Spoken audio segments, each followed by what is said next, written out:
Welcome to VR Hermits, a podcast about making paperclips. I'm Dave Ramsey. And I'm Joe Simpson. Anyway, how's it going, Dave? I'm doing good. Anything interesting in your world?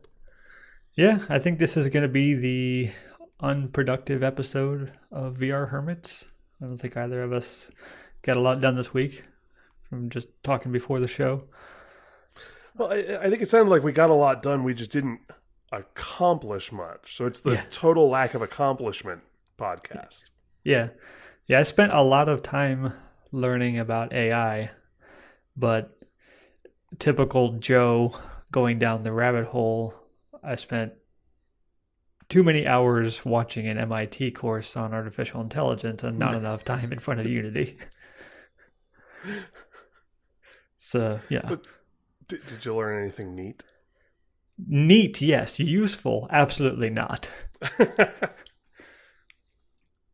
Yeah. So yeah, just I made some progress, but I made what I'm terming inverted progress because I have less of a working application now this week than I did last week. But it's different. So there's that. So long vector pointed in the wrong direction. Pretty much, yeah. Got it. Or I'm still pointed in the right direction, but I'm going negative forward.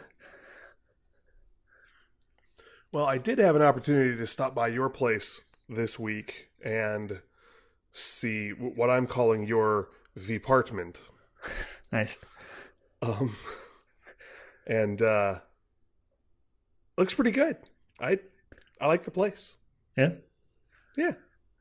So you've seen pretty much what's been in my last couple of screenshots on Twitter. Haven't really changed much. Mm-hmm. It's all pretty much placeholder assets, but you can get a sense of the scale of things.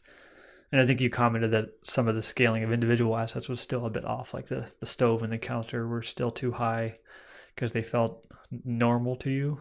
Or they felt like they were sized appropriately to you when you're used to everything being too small. Yeah, I'm about 6'1" in shoes, and so that means that everything is just a little bit low for me, basically across the board. Yeah. And the kitchen counter in your apartment seemed like the perfect height. Like I could do a lot of work here without bending over and getting a crick in my back, which naturally means that it's too high. Yeah.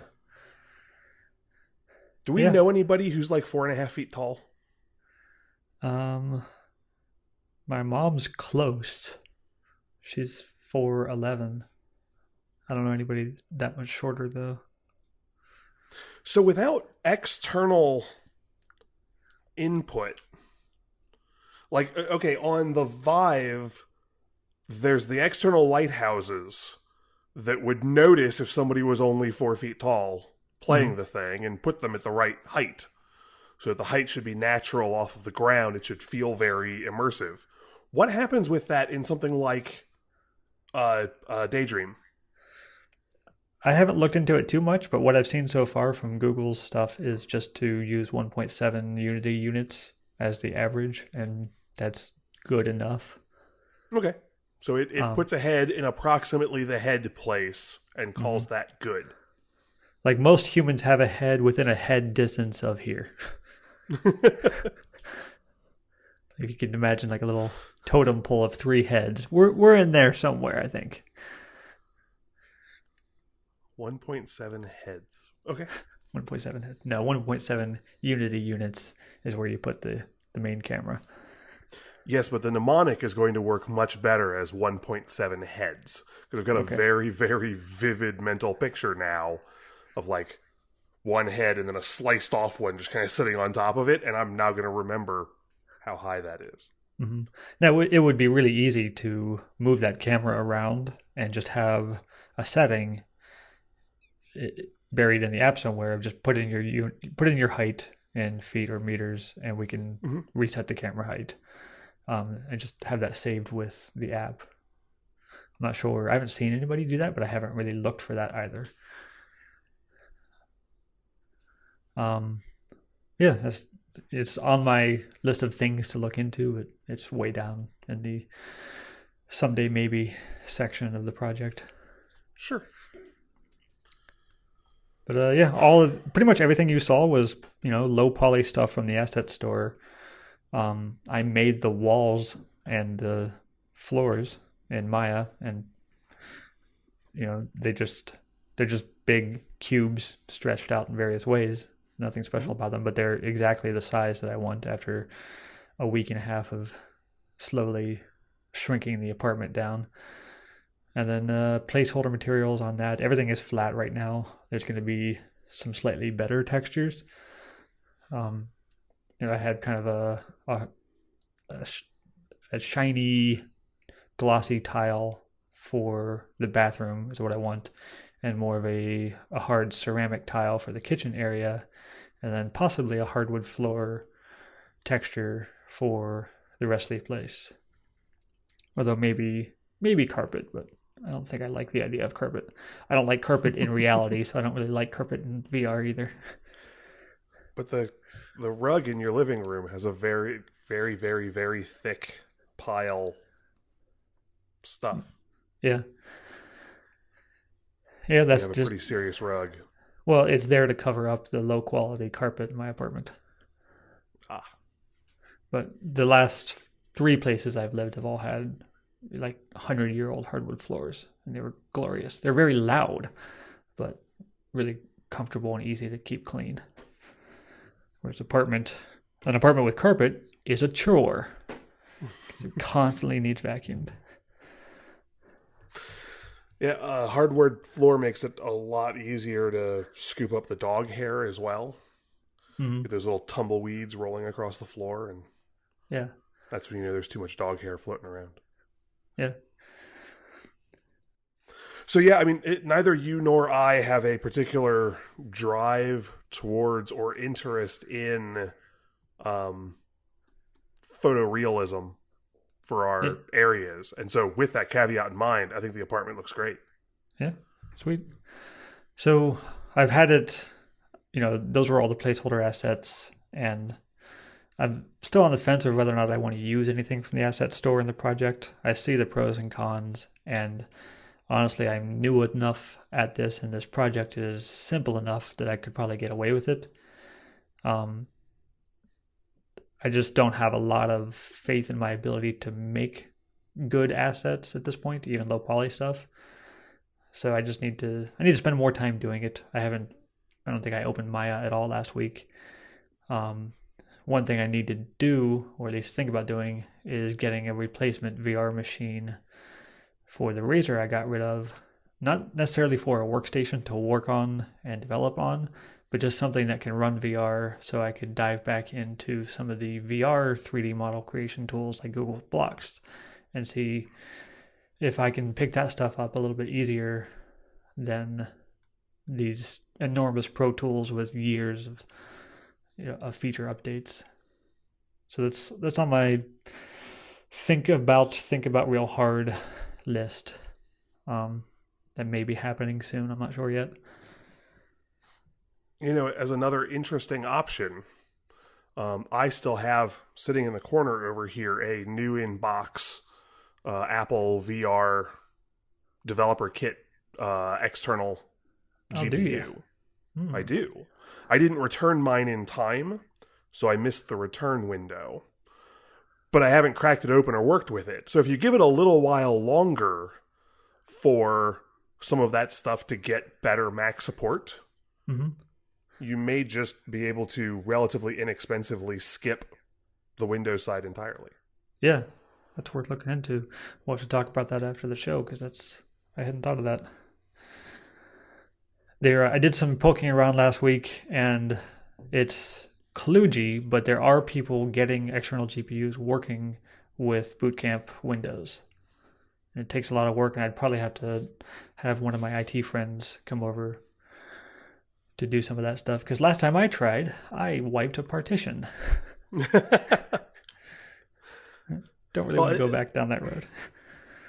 I'm just thinking if you just spend the next couple weeks burning really hard on making the area that you've already built really good and making the game good, and leave assets for later. Just let that time build up for all the technology to settle down a little bit. It's moving pretty quick. Yeah. An idea. Yeah, I haven't checked Apple's release notes. Steam VR is still in experimental mode on Mac. There's really nothing there yet. I don't know when Google would actually, it's up to the individual app developers to update their apps for Mac if and when that happens. But back in June, when I looked into Apple's external GPU support, it was on their roadmap for second quarter of 2018. So I don't think it was anytime soon. So yeah, High Sierra supports external GPUs, not necessarily for Steam VR or for VR in general. It's just, you can plug them in now.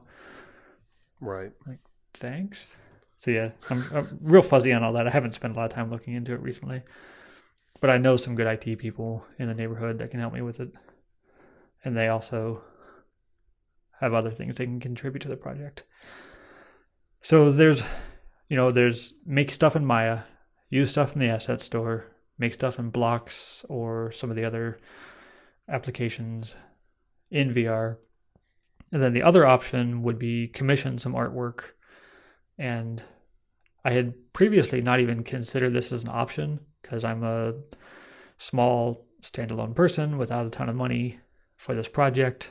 But I saw somebody that I follow on Twitter who is making a game and has posted a ton of screenshots of the work that they've done, say that he wants to support the development on his game by doing some freelance 3D model creation for other developers. And I'm like, okay, sounds cool. And then he said some prices that I have no basis for comparison, so I'm not sure if these are really low or average or high, but they seemed great to me, which was $15 for a 3D model or $20 with a model if you want it textured with material. And that seems awesome. That's way more expensive than an asset pack where I can get 2,000 3D models for $60, but so can everybody else get those. But I can get custom work made by an expert for $15, $20. That sounds incredible to me. It sounds like freaking magic to me. Yeah. The work that artists do is magic to me, honestly. Yes, entirely. I mean, I don't understand how any piece of artwork, painting, drawing, or anything costs less than like $1,000. It just doesn't make sense to me. I just don't get how they get it out of their head into not head. Right.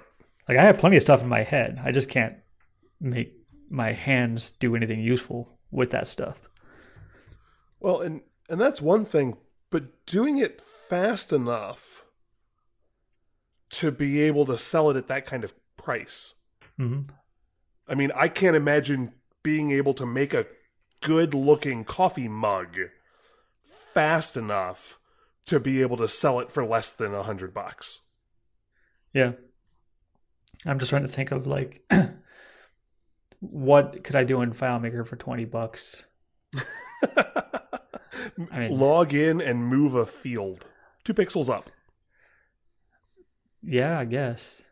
Then again, our billable rate is a little higher. Yeah.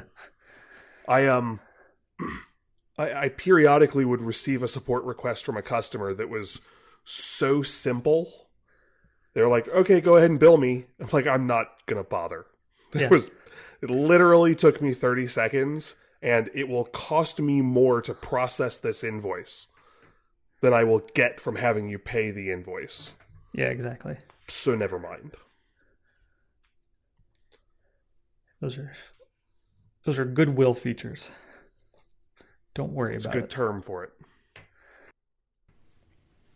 So yeah, not a ton of progress. I got some options to consider. Also, the 3D stuff isn't urgent. I'm satisfied with what I have now, that I can use placeholder Paul and the low poly asset pack, which sounds like a great name for a singing traveling band.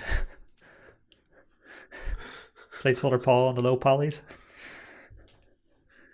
No? Yeah, I'm trying to figure out if it's, chiptunes stuff, or if it's like, I mean, looking at Placeholder Paul, it needs to be incredibly off-key, off-tempo chip tunes. He is an now it sounds abomination. less pleasant. Yeah. I showed him to a friend who was appropriately mortified. Like, Appalled. yeah, yeah, very good. So this morning, I came across this the other day and I saved it for today. There was a blog post on Unity's blog. I forget the exact title, but essentially the gist of it was a developer. I think they worked at ARM, and I think this was just mostly a hobby project. But they had figured out a way to get 6 degrees of freedom positional tracking working in Daydream or in Google VR, mobile VR, Samsung VR, whichever, with using Google Tango or AR Core. So they started this little project back in June with Tango and one of the phones that actually supported Daydream and Tango, and then recently they redid the project with AR Core. And it's pretty cool stuff. It's definitely possible. I went through the tutorial on my end, but didn't get it working because I'm not willing to drill a hole in my Daydream View for the camera. So, there's that. But it is pretty cool. You're about to have a new one, right? I have 2 here, but I'm still not drilling a hole in either of them. Oh. No. If you want to buy me a third one of the ugly colors that I don't like, then I'll be happy to drill a hole in it. But these are my precious HMDs. Precious. Yeah. I mean, these are like my, Nintendo and Atari of VR. They're super simple and early, but I'm keeping them in my Vive forever until I don't. So you can pull them out in front of your grandnieces and grandnephews and go, when I was a kid. Yeah. Is he FaceTiming again? We stopped using that 50 years ago. You start giving iOS devices to your great grand nieces and nephews and be like, well, this is just here so we can communicate. Mm-hmm. Yeah, it was a pretty neat little tutorial. I haven't done anything with AR Core today, and it was just as simple as setting up Daydream with Unity. Just download an asset pack or a package and import it, and some player settings, some project settings, and checking a couple boxes, and you're up and running. So I may be playing around with that more. It's still, AR Core itself is still super early experimental days. So it's definitely not intended for prime time at this point. But it's some pretty neat stuff. You may see me walking around holding my phone up at people or at objects in the coming weeks. Well, how about this? You can leave that flap open, right? No. No? No.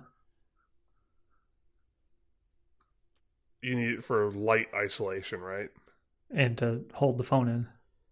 Well, right, but if you use like rubber bands, you could hold the phone in, but you'd still need the light isolation. Yeah. I'm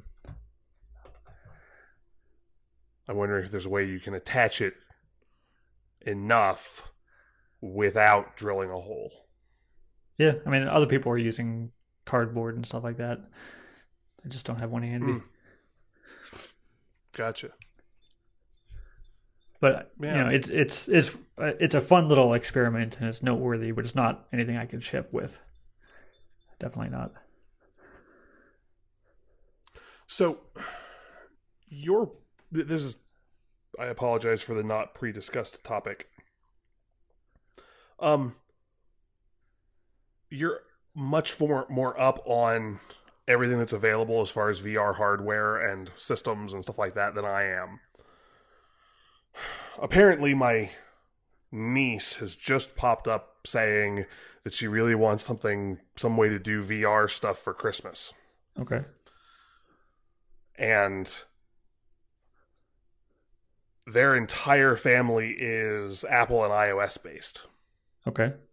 So with no currently in-house game system that does that stuff, and no in-house phones that properly integrate with whatever kind of headsets, what is the cheapest path to moderately, like halfway decent VR?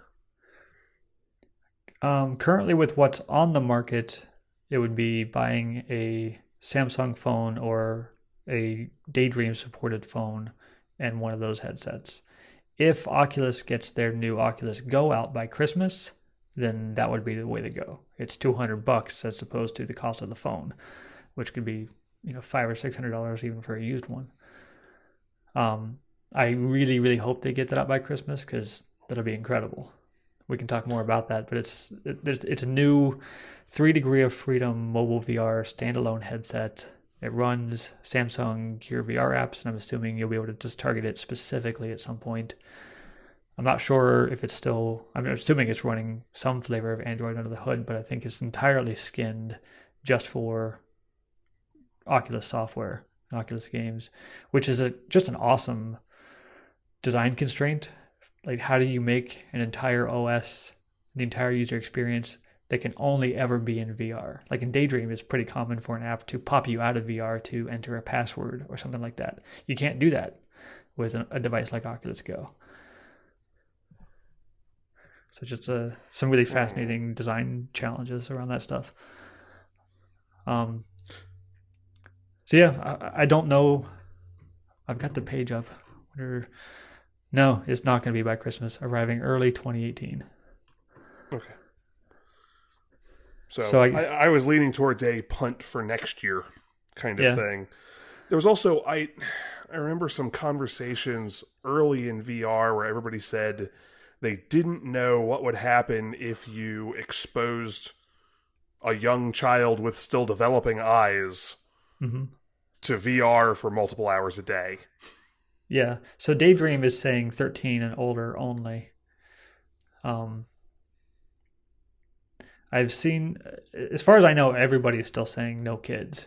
But I've seen more posts recently on Twitter and more blog posts of people talking about VR in education and talking about how VR can help younger kids learn. So people are doing science on this, but it just takes a long time to actually get meaningful results about something this impactful on vision. Sure. Unless it's catastrophically bad in the immediate short term.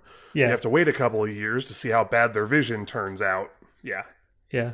How old is your niece? She's currently 10. Okay. Does she like Star Wars? Does she like Star Wars? Uh-huh. I don't honestly know. If she does, that AR Star Wars lightsaber thing may be a good alternative to VR this year. It won't be as strenuous on the eyes, and it's accessible, and it's something that pretty much the whole household could have fun with. I can't imagine humans who don't like Star Wars, so I'm just assuming that they do. I'm guessing she probably does. I mean, if you'd ever met my brother-in-law, I know she's been exposed to it. I just don't know if it's a great and abiding love or not. Yeah. Yeah, I mean, in general, the things that you're telling me are the things that I was anticipating your answers would be.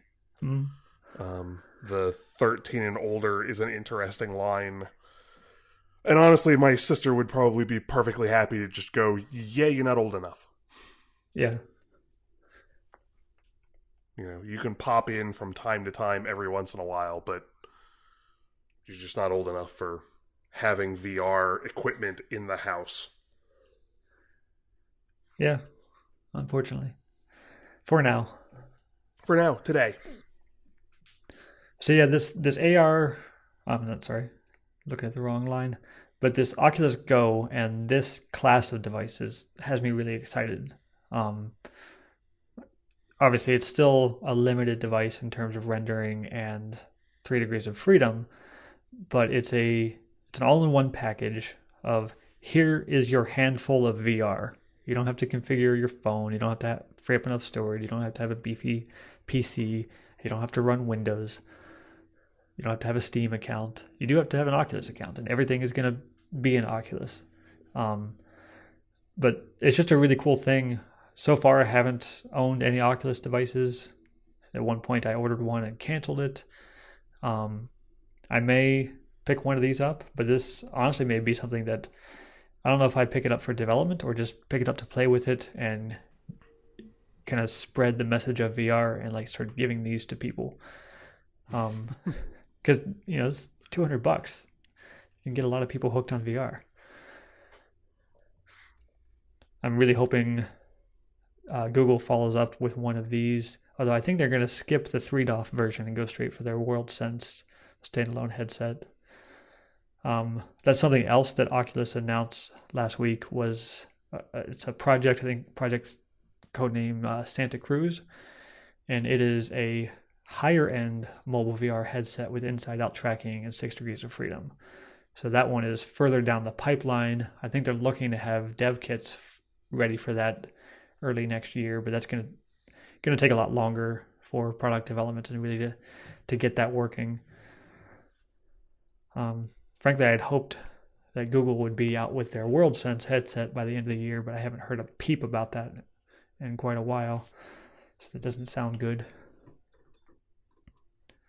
But yeah, I just really, I remember thinking about Oculus back in the DK1 days when a coworker showed it to me, and I was just kind of unimpressed because of just how much stuff I would have needed.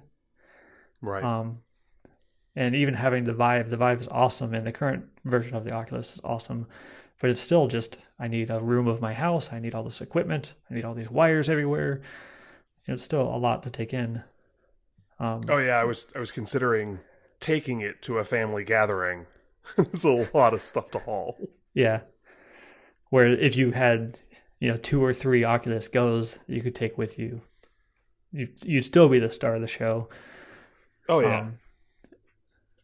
Yeah, I'm just really excited about that form factor and that just the concept of a standalone device, like a VR appliance, for lack of a better term.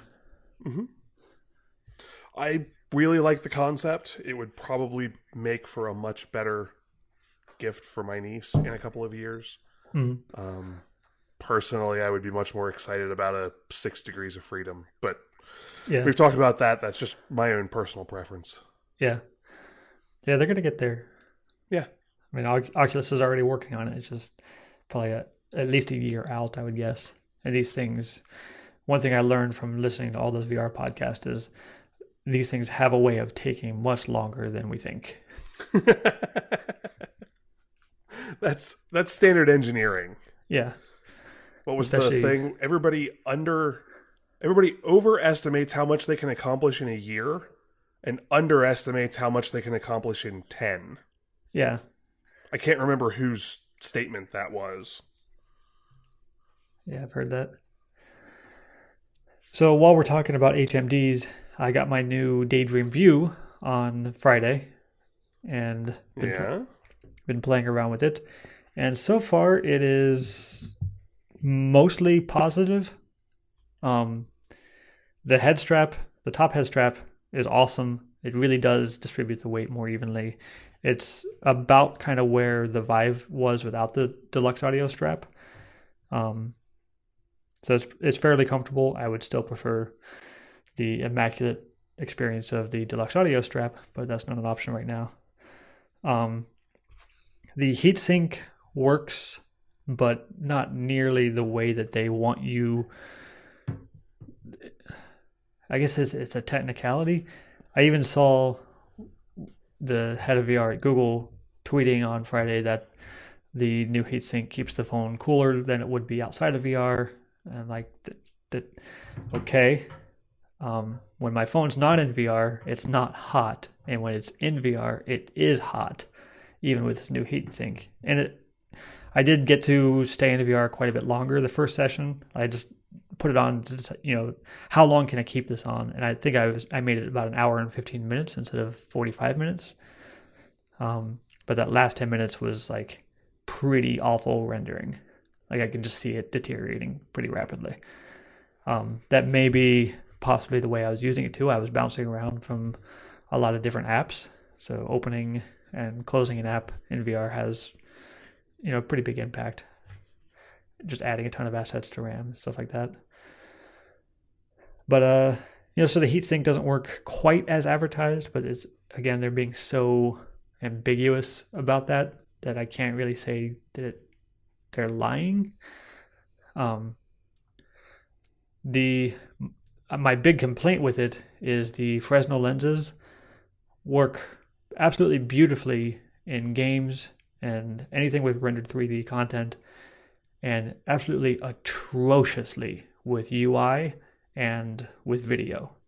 So watching YouTube videos or Netflix or HBO Go is a go-to use case for these types of headsets, and just the distortion and the God rays from any white content on a dark background is terrible. It was almost impossible to see what I was looking at in the YouTube app yesterday. And I put the first generation Daydream View on with the same session running, and it was just clear as day. So just the lenses themselves have a really negative impact on that type of use case. They do have a wider field of view, which is great for games. But I think for the time being, I'll be keeping both of them and using them both for different things. Like if I want to watch an episode of something in Netflix, I'll use the old one. If I want to play some games, I'll use the new one. As long as it's not a 2-hour movie. Yeah, the old one is for just video. I can probably get an hour out of it. For more intensive stuff, it would always kind of start complaining around 45 minutes. Like, hey, I'm not saying I'm going to explode, but you should really take the phone out of the headset. I would love to rewrite that dialogue for them, like with a countdown. Nuclear reactor meltdown. Yeah, face meltdown. Way back in the day, the Mac OS used to have basically just a little file in the operating system that stored all of the strings.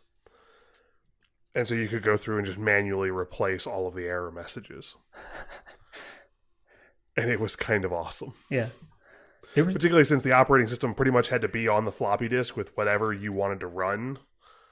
So you could have a special operating system just for a particular game you wanted to play.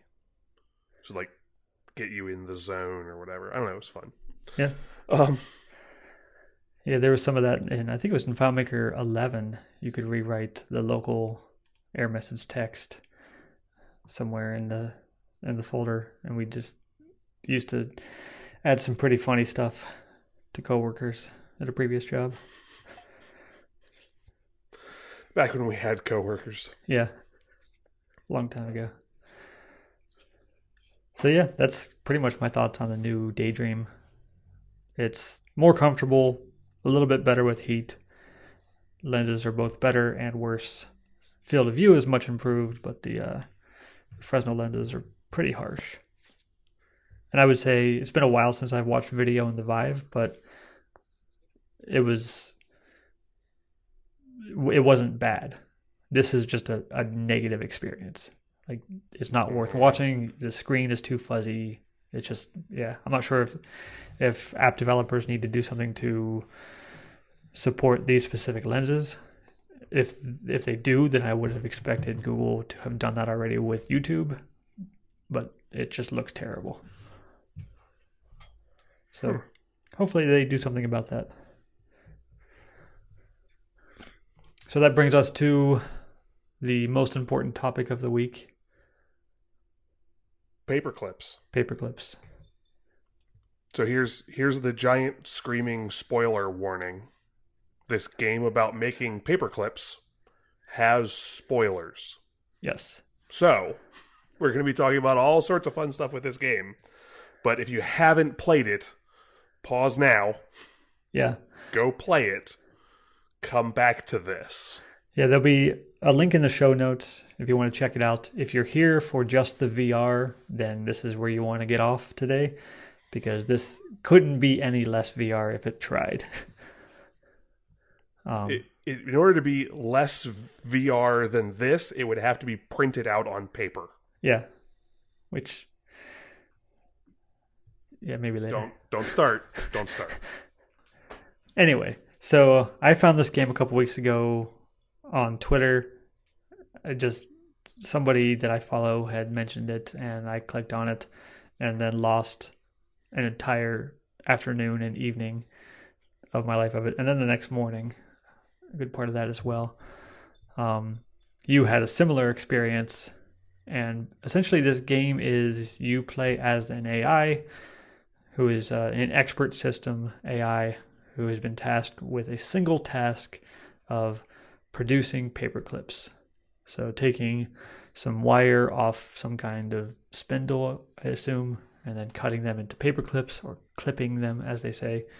And then those go into an inventory and they can be sold, and you can stock up money to buy more wire or to buy auto clippers or other things that can help you produce paperclips better and faster. So that's the very boring initial premise. And then pretty quickly, within a couple of minutes, the AI starts gaining abilities and getting smarter. And at some point early in the game, it kind of achieves enough sentience to be smarter than the humans it's selling paperclips to. And then it just gets crazy from there. So that's kind of the description of it. This entire thing is based off of a thing called the Paperclip Maximizer, which was kind of a thinking, I'm using the wrong term. Thought experiment from a book called Superintelligence by Neil Bostrom. I think he wrote it in 2003, or maybe just this experiment in 2003. I'll put a link to that in the show note as well. I listened to the book on Audible a couple months ago, and it was, pretty good. It was I was already on board with the major premise of the book, so I think it felt like half of the book was trying to get me to agree to something that I was already on board with. But other than that, it was, an enjoyable listen. I did speed it up a little bit because it was a bit tedious at times. But it's full of, the first half of the book is full of these types of thought experiments of like, why? Okay, well, if we can't do that, then surely we can just have an AI make paperclips. There's no harm in that, right? Well, maybe there is. So what do you think about it? I came to the game from a slightly odd point because I didn't really read anything about it. You just sent me this link and said, here, check this out. And so I started playing not knowing that it was all about being an AI. Mm-hmm. And so initially I'm playing to maximize dollars. Like maximizing cash flow, not necessarily maximizing making as many paperclips as humanly possible.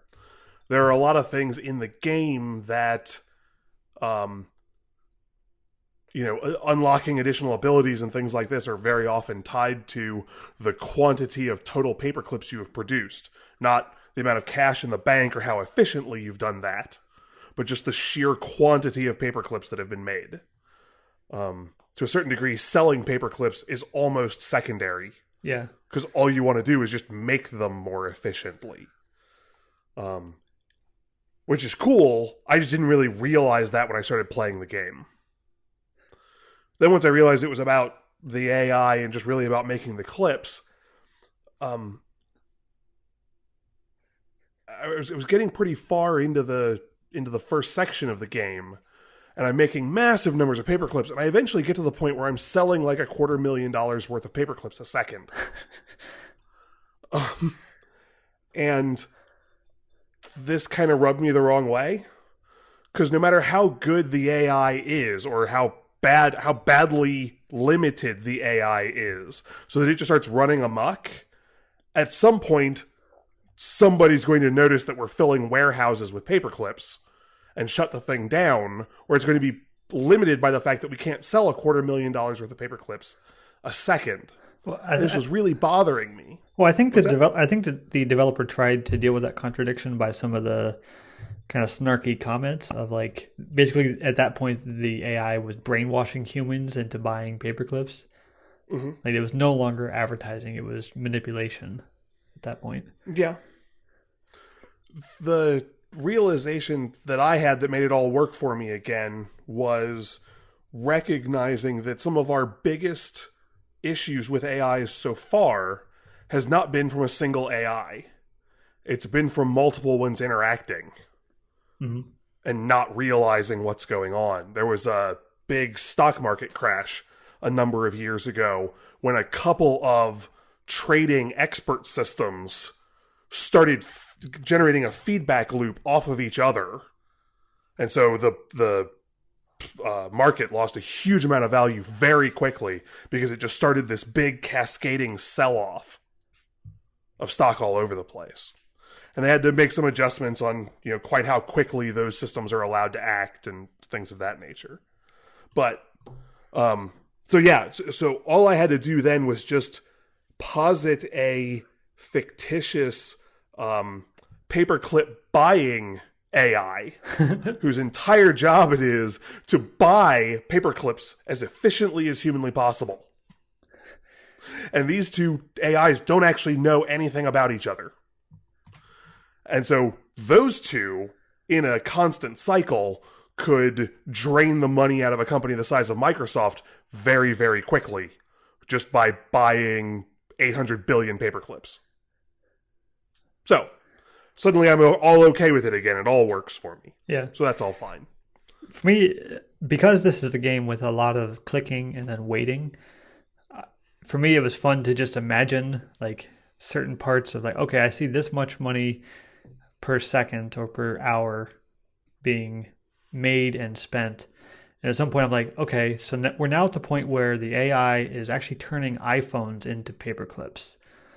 Like iPhones have become less valuable than paperclips. It's just weird. But yeah, so the game consists in, I'd say, 2 big sagas or chapters. Three. Yep. The first part is making paperclips on Earth. The second part is making paperclips out of our entire solar system. That was basically converting the entire mass of this system into paperclips and paperclip making machines. And then the third section is the von Neumann machines. Okay. Yeah, I kind of thought of the second 2 together, but I can see how they're separate. Nope. At the tail end of 2, it actually makes you sell off all of your stuff and convert it into paperclips. Nice. So the whole time I'm playing this, having already read the book, I'm just waiting for the von Neumann thing the whole time.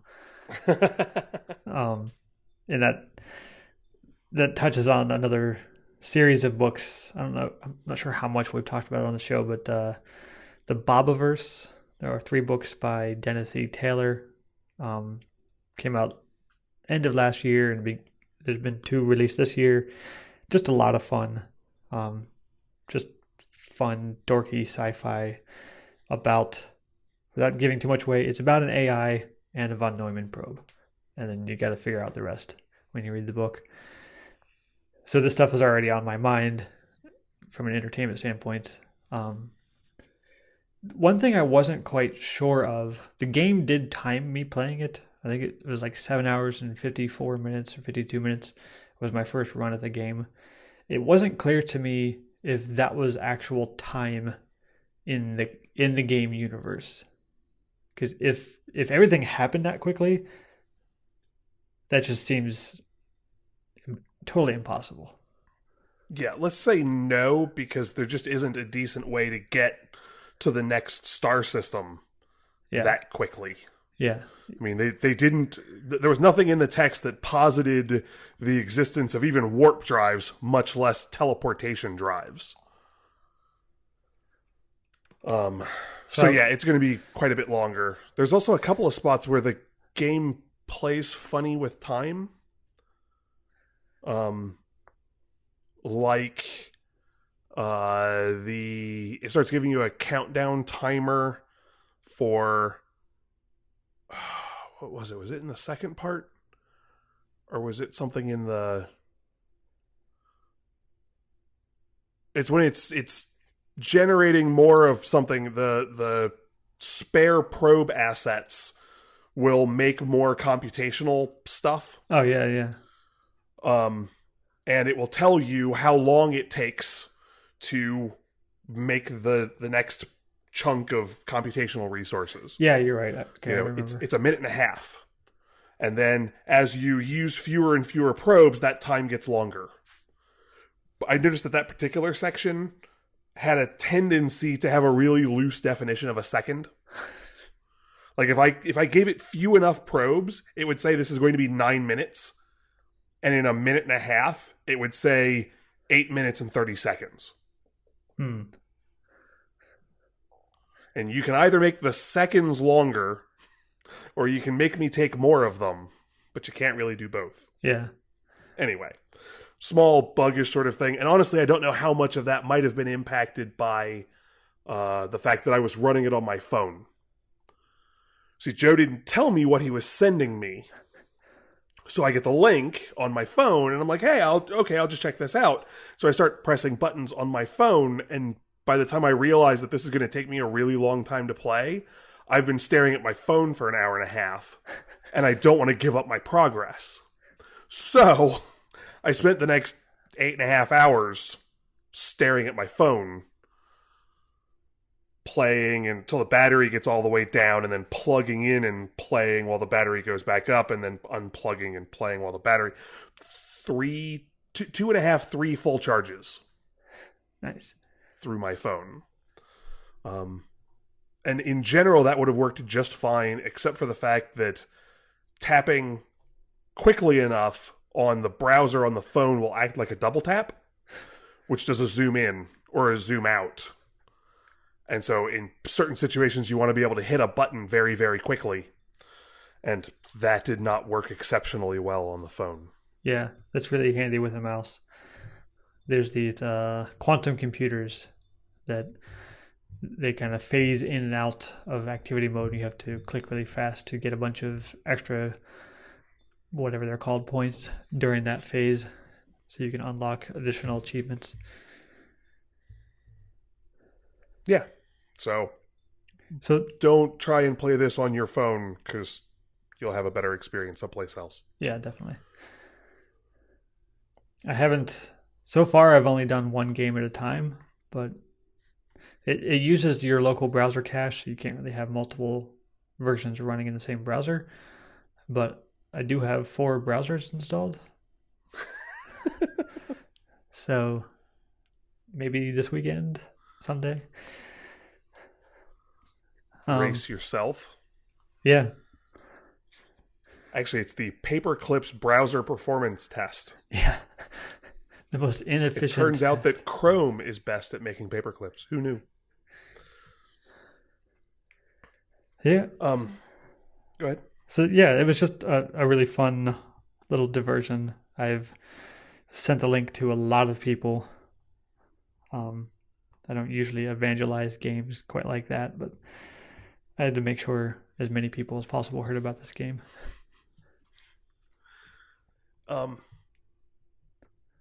In general, the primary kind of design concept for the game engine itself is built around a mechanism that is commonly referred to as engine building.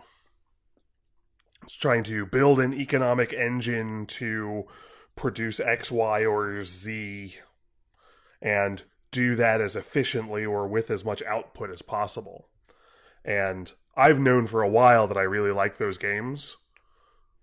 That made me really like the Paperclip game. It tickled all the right little spots, even while having basically no GUI to speak of. Yeah, this was almost. I mean, just the it was just stock HTML objects. Like here's Yeah. a text label, here's a field, here's a button, here's a little chart. There you go. Yep. At least up until it gets to the combat section. There's I mean, a little bit of dot animation there, but it's so boring looking that you could easily pass what you're doing off as work or something productive. Which I wonder if that was the intention. It could be. The biggest problem that I find with the game overall is I enjoyed it enough that it made me want to go learn some more HTML and CSS and JavaScript. Start making that kind of thing.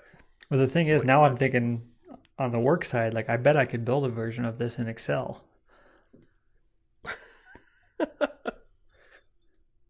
Make a FileMaker version, just take all of those tools and make a version of Paperclips. Although I was thinking last night, I had seen a video on procedural generation in No Man's Sky, and I played No Man's Sky a little bit. But it immediately occurred to me, how awesome would it be to start a game of No Man's Sky as one of these von Neumann probes who is landing to start making paperclips. And you don't have to keep, the perspective of that first probe, but basically starting Paperclips, the game, in the No Man's Sky universe, just kind of go from there.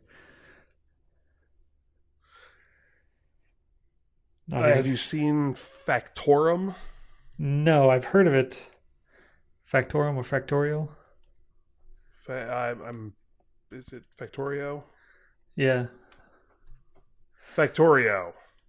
Yes, that game has elements of that. Like crash land on a planet, build this monstrosity of an engine that just starts basically consuming the surface of the planet. Yeah, I think one of our presenters at Cough Mug had talked about that game briefly in his introduction, and I immediately decided to never play it because I didn't want to lose a huge portion of my life. But yeah, they described it as one of the primary time-consuming elements of their life, and it has some serious possibilities for that. I actually own the game. I haven't played it in a while. I need to dig back in and see what else they've made, what new stuff has been added. Oh my gosh, I was looking at their webpage. So far, over 1 million people have bought the game. Wow. Joe, make a game like that. Apparently. So, as I was playing Paperclips the second time, it occurred to me this would be really, really fun to play with friends, or maybe there needs to be an entire esports league of people playing Paperclips. Like how fast or how efficiently or combinations of different metrics can you finish the game, or can you finish the first chapter, or how much money can you make? There's a lot of different ways to set goals for it. That would actually be an interesting metric, like money. Like I have no interest. Game isn't optimized for that. I have no interest in esports, but I would pay good money to watch a bunch of people play Paperclips competitively. The other idea was VR apps like Big Screen, where you can have multiple people with their desktop in VR, like hanging out, working. You could get a group of people playing Paperclips in VR. Like, we're doing a very boring, mundane, non-VR task, but yeah, maybe not. Yeah, no, I loved it. It was great.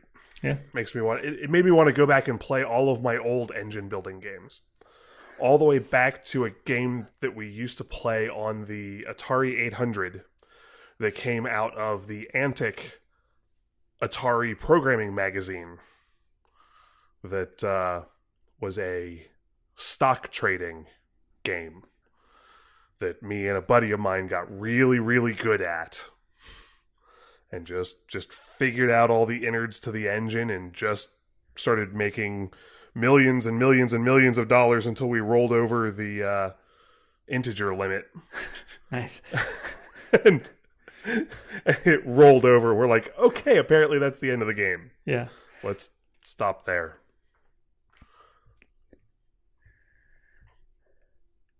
Yeah, I don't need to know about any more of these games anytime soon. You've learned what you can learn. Everything else is going to be lost time. Absolutely. But goodness, they're fun. Yes, definitely. Anyway, that's all I have for this week. I will do my best to dive back in and make some significant progress this week and have something more interesting VR and development related to talk about next week. Me too. That's our show for today. You can follow us on Twitter. I'm VRHermit_Dave. And I'm VRHermit_Joe. And thanks for listening.